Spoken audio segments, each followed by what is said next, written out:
Before we get started, any Trojan fans in your house? I didn't catch the game last week against Stanford. Did you guys win? That was my tribute to Matt Damon and Kimmel. So, alright, so before we get started, I'd like to just introduce myself a little bit. My name is Chao. I grew up in Taiwan. I moved to Canada when I was 15. Went to college there and then came to Bay Area to Stanford for statistics as a master's degree. And then after that, I worked in the Bay Area for about 12 years now. For the first 6.5, I was working at a SaaS company doing demand forecasting and price optimization. Then I spent about a year at an integrated marketing agency doing social media predictive modeling for Warner Brothers. So we did a lot of like, clustering of movies and looking at Facebook and Twitter data to try to predict movie and DVD sales. After that, I joined LinkedIn, and so I've been at LinkedIn for about 2.5 years now. So the first thing that they ask you when you join LinkedIn is what's not on your LinkedIn profile, right? So hopefully everybody's got it all completely filled out and all-star level profile strength. So what's not on my LinkedIn profile? So the thing is, actually, it took me about 2 years and 3 months since I first applied for a position at LinkedIn, and it took about, I would say, about 8 phone screens and 4 on-sites, and I met, I think, between 25 to 30 interviewers on-site. So to this day, I've not found somebody who can beat that record. So the point of that is that don't give up. You map out your strategic play to try to get to the position you want, right? And if you fail, you keep trying. Somebody tells you you're not good enough, you learn it and then shove it in your face. Okay, so that's the first thing I want to start with. So what I do at LinkedIn is I work on our sales solutions product, which I'll talk about a little bit. But first, let me just talk about what business analytics and LinkedIn is, just in case people aren't familiar with that. So first thing, this is called a virtuous cycle, right? So basically you have members and growth and they do stuff on your website, you get a lot of data, and then you analyze it and to try to create more engagement and more member growth, right? So where is business analytics sit? In the red part. So this is why we exist. I'm not going to read the mission, but the biggest thing I would say is, for all the working professionals in the house, young professionals and aspiring professionals, it's so different from coursework, right? Where everything is well-defined.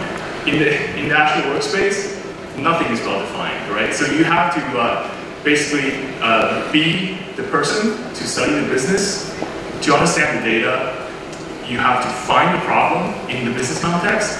You have to then design a solution for this problem, and then you have to build a solution.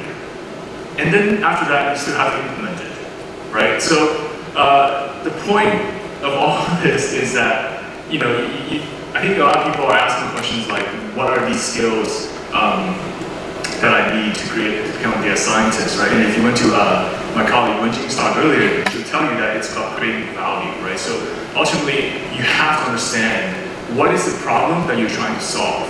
The company is hiring you to be a thinker, right? They're hiring you to solve problems. And there's really only 2 things, which is the same thing, is that I care about is growth and how do I make more money. It's really that simple. So this is why we do what we do. And where does business analytics sit for LinkedIn? We actually sit in the center of a very data-driven organization. So we support pretty much everything about the business.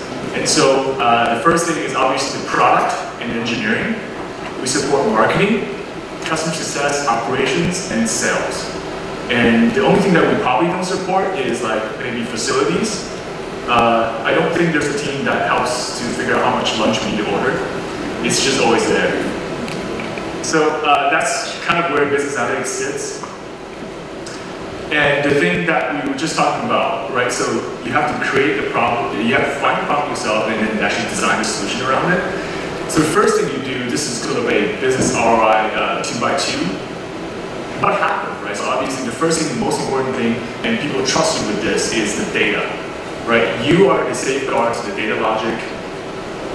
in the problem space you're working on, right? So everybody is gonna, you have to maintain a level of accuracy and understanding what works and what didn't, because nobody else will know the data better than you. So you're entrusted with this enormous responsibility to get the data right. Next thing is, why did it happen, right? So you build some statistical models trying to understand historical patterns and customer engagement, what things are correlated and what's not. And then you try to build predictive models on top. So this is about what's going to happen next week, what's going to happen next year. If I increase this metric, what's the result that's going to drive? And lastly, it's insights. So what can you derive from all this work to go to your business partner and say, hey, I think you should do X, Y, and Z because of so-and-so, right? Ultimately, it's not enough to just build a model, because you have to actually drive impact with all the work that you've done. And so it comes to basically this graphic. So this is a tip of the iceberg, right? So it's commonly referenced graphic that the data we analyze is really just like 0.05% of everything that's out there, which is the tip of the iceberg, and then underneath the sea level there's all this type of data infrastructure that supports it. So, but it doesn't matter what analysis you did if you can't turn ice into ice cream. Because somebody needs to be able to consume this, use it, and actually change behavior in the organization that you're in to drive impact. Without impact, it doesn't matter. So that's business analytics. And next I'm going to talk about what is LinkedIn Sales Solutions. So LinkedIn has 4 main product lines. Everybody should be very familiar and very relevant in the hire solutions line. Hopefully everybody has a job seeker premium SKU that charges you, I think, $29.99 per month. It works. It'll place you in the top of the job applications that you're applying for on LinkedIn, so I know that personally. The second business line is marketing. So believe it or not, we actually have a lot of marketing revenue from our marketing solutions line to sell things that you saw, like sponsored jobs. Companies can post jobs on LinkedIn, and then they can pay to actually have it rank higher. And updates, right? So you see a lot of these content from our customers doing sponsored content on our site. The third one, which is the one I'm working on, which is also the best one, is the sales solutions. So sales solutions is about helping sales professionals on LinkedIn. So if you actually think about it, LinkedIn has 450 million members. There's actually a lot more salespeople in this world than there are recruiters. The last one is at work, and basically we have a lot of Linda and other type of SKUs that works with enterprise. So let me pause and just maybe ask the floor a question. How many salespeople are there in the world? That's a trick question. Everybody is a salesperson. Because at any point in your life, you've already tried to sell something. If you're a startup, you're a founder, you're trying to sell your product, you're trying to sell your services, you're trying to sell your company to investors and VCs. If you're a job seeker, you're looking for a job, you're trying to sell yourself, right? You're selling your skills, your assets, your smarts, what have you, right? So every person on this planet has done some sort of sales activity in one part of their life. What we want to do is influence these relationship-driven selling because of the power that we have, which is with the professional social network of LinkedIn. What we want them to do is convert from this old behavior of cold calling, right? So what does a salesperson do? They come into work and they pick up their phone and they dial like crazy, right? They just basically call 1,000 people a day hoping somebody will answer the call to set up a meeting. What we're saying is like, look, don't do that. That's a waste of time, right? You want to actually, what you want to do is you actually should use LinkedIn to find the people that you want to engage with. You want to stay in touch with all the things that they're doing.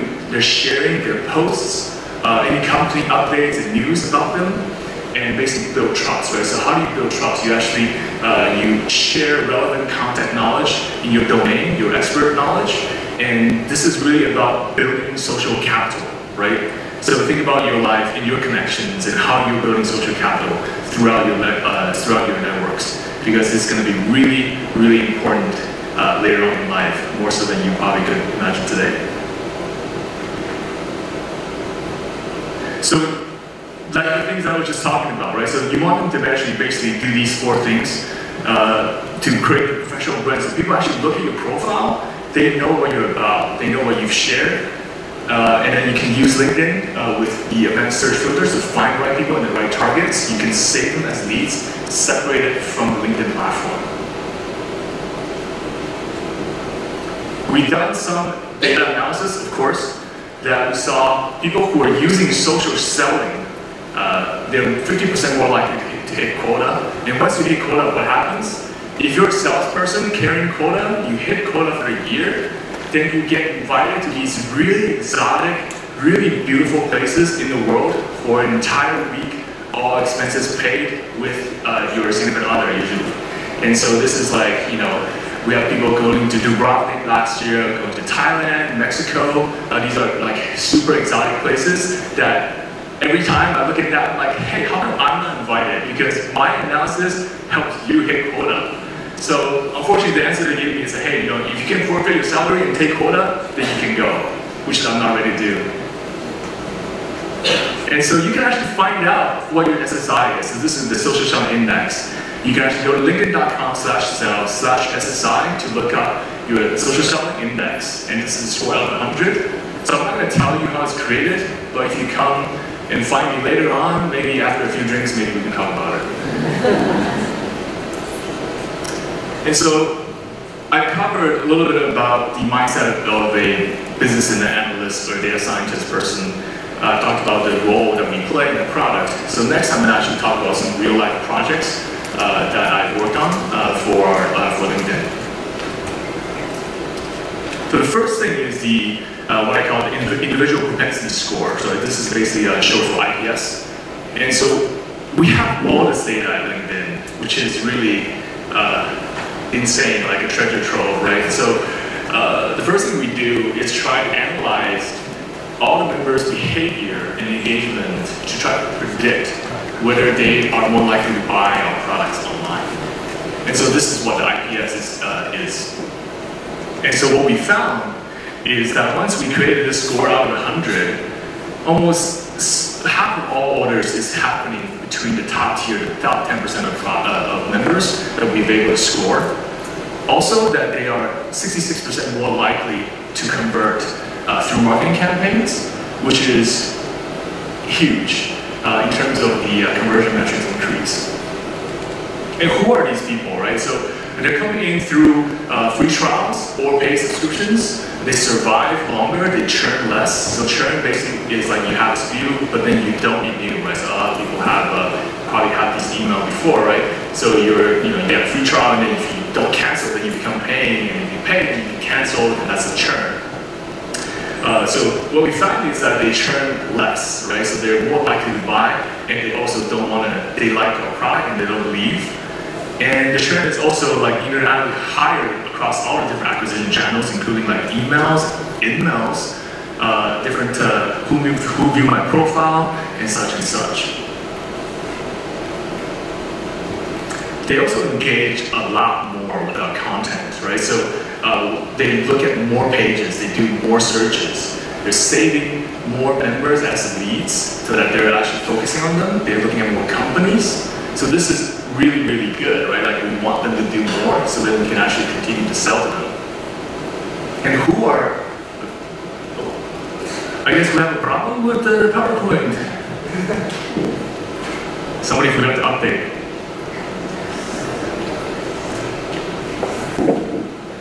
And so who are basically all these people that we actually found as our target, right? So the high IPS cohort. And so what we saw was that they tended to be, where are we going? I think you're over here, 22.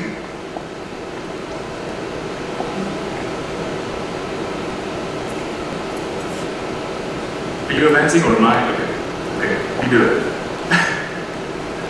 Okay, here we go. So it's a product for salespeople, right? So what we found was that if they're in business development sales functions, they're more likely to buy our product, right? Also, they look at a lot of companies. So think about what salespeople do. Why do they come to LinkedIn? They're looking for contacts, right? They're looking for prospects. They're looking for companies to sell to. So they do a lot of searching. Also, these red bars, meaning negative coefficients, so they're negatively correlated. They tended to be younger, right? So they actually, what we found was that if you stay in the same job over, let's say, 10 years, you're less likely to buy this product. And what we deduce is that they're probably more resistant to change. Like these are some of your salespeople. Sales is a very old sport. There's a lot of dinosaurs in the industry, people who don't want to change, right? So they're less likely to adopt the social selling approach, which is a shame, really. They don't search a lot for jobs, which is then allow us to differentiate your searching behavior from sales to being a job seeker, right? So you're not looking for jobs. And the last thing I would say is take it, at face value. There's no judgment coming from me. Is that for sales professionals, they tended to list fewer education on their profile. So you think about this, actually makes sense, right? So if you have a PhD, do you want to go doing sales? At this point, maybe not, right? So this is what we found as well. Is there any salespeople in the crowd? Good. All right. So how do we actually encourage behavior then, right? So we found all these interesting insights. How can we actually get more members to do more of these things so that we can actually sell to them, right? So we want them to actually do more page views. We want them to look at more profiles and look at members, and we want them to do more searches. So the idea is really that once we've identified these people, how can we continue to nurture them with email campaigns and suggestions and within product to get them to do these things that are relevant for increasing their IPS scores in the hopes that we will convert them later down the funnel. So next is APS. And what is APS? So APS stands for account propensity scores. So propensity score basically is a likelihood to buy, right? So think about it this way. So we have a lot of member data as well as company data, right? So LinkedIn is very fortunate in a very unique position with a professional social network that has company to member connection. And I'll say it again because it's really important. We have member to company mapping information. This is the data that everyone is trying to get to that they cannot get to, right? Because we have a members first policy. We don't share any of our data with vendors. What LinkedIn is able to do is map people to companies so effectively that we actually know roughly how many people works there, right? And we actually know who is doing what place. And so we can aggregate all that information into company firmographics information. So we can find out how many, let's say, recruiters are at a company by using text analytics or some other type of data mining techniques. Same thing as we could using for salespeople. So this data is insanely valuable. And so what we do is then turn that into a propensity model, right? So this is actually the first thing that I worked on since I joined LinkedIn. And so what do we actually what kind of data we actually include? So of course I can't actually talk specifics, but we look at their usage on LinkedIn, we look at their growth year over year, so we actually know how many people who are at this company, let's say, at a given point in time in history, right? So then we can actually reduce their growth. And then we have social selling data, so we know what they're doing on LinkedIn that is related to sales. And marketing activity, so if you ever go on LinkedIn and try to download a white paper, request a demo, and things like that, those are all counted towards marketing activities. You click on email campaigns and so on, so we aggregate all that information to a company level and then run it through a statistical model and basically come up with the result, and that is the APS. What we found was that for win rates, so what's a win rate? Basically, it's like the probability of basically winning the deal, right? So it's like if you talk to a customer, what is your average win rate? And so what we're able to find is that with high APS customers, we were able to achieve 2.5 times the average win rate. So next is the last is one-to-ones, right? So what is one-two punch? It sounds so silly, but when I talk about it, it's going to make sense right away, I hope. Which is talk about two pieces to the business, the B2B and then the B2C world, right? So B2C is all the member level information that we collect, and that we have purchasing data, we have engagement data, we have demographics, we have who our members work for, what kind of skills, what kind of education they have. And then we have B2B, which is business-to-business data. We have company-level firmographics data. We have sales CRM data. And so we can tie these together in a one-two punch fashion, right? So what is that? So punch one is find the companies, right? So find the best companies, or find the right companies to target. And then find the people on those companies to reach out to, right? So this is super simple, right? Like, it's just like, of course, right? If I need to prioritize 1,000 companies, I always find the best companies, and then within that company, I want to find the best people to reach out to. So combining APS and IPS, we found that if you actually saved, right? So the person you want to reach out to, and this person has a high IPS score, you're 1.3 times more likely to reach the contract discussion. Now, if you do both of that together, right, so if you have a high APS account and then also high IPS at the contact level, then you're 1.4 times more likely to reach the contract negotiation stage. And if you combine those two, we're able to achieve an even higher lift, right? So on top of the high APS account, combined with APS, it's about 3.5, 3.6 times the lift on our win rates. And so this is the, of course, this project is still live and ongoing, and then sort of like being implemented and then affecting behavior change in LinkedIn for sales solutions. And so, just to summarize, right? So, what do we do exactly, right? So we have data. That's not surprising. We analyzed it. That's also not super surprising. The point is, how can we actually take something that seems super valuable, derive some insights from this, talk about it in a way that makes sense to business leaders and sales VPs in a language that they understand, and then they're actually able to believe in this to implement it throughout their organization, right? So you're basically telling people to target these companies, and their livelihood dependent on it, right? If you told them this company is going to sell, and if it doesn't sell, then there's a risk that they won't hit their quota, right? So they also have families to feed, right? So think about the impact you're trying to change and the behavior that you're trying to change through the analytics is the ultimate goal, I think. So last but not least, maybe most importantly, we are hiring. So if you are interested at LinkedIn, you can shoot me a note or shoot a note.